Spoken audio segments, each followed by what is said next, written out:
So, magandang hapon guys. 1:23 PM. Because medyo sunny day. Yan, mainit. Medyo hiningal ako. Kakaakyat ko dyan, oh. Ayan. Dito. Tatawid tayo dito sa may tinatawag na overpass. Ayan. Overpass.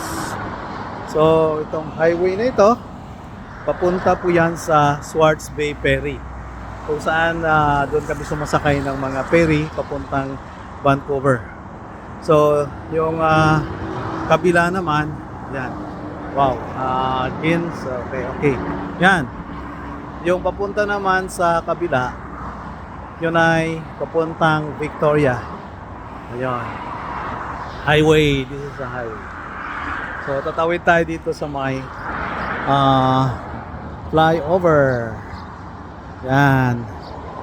Yan. Overpass. What I mean is overpass. Okay guys. See you later.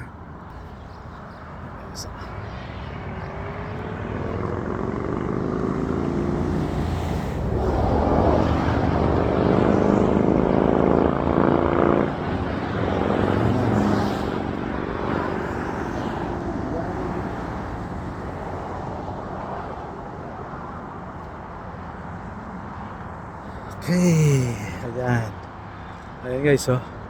Sa likod ko, bandang likuran, marami na siyang mga establishmento. Yan ay nagawa siguro wala pang isang taon mula ngayon. Bago po yan. Ayan. Pero yung Canadian Tire ay medyo matagal na po yan. Pagdating namin dito, 2019, nandyan na po yan. So, meaning, medyo matagal na siya. Hindi ko alam kung kailan siya itinayo. Pero itong area na to, yung malaki. Malaki po. Ayan. At dito ay balak din itayo yung Costco. Ayan. Malawak pang area sa likod ng Canadian Tire. Ayan. Yan guys.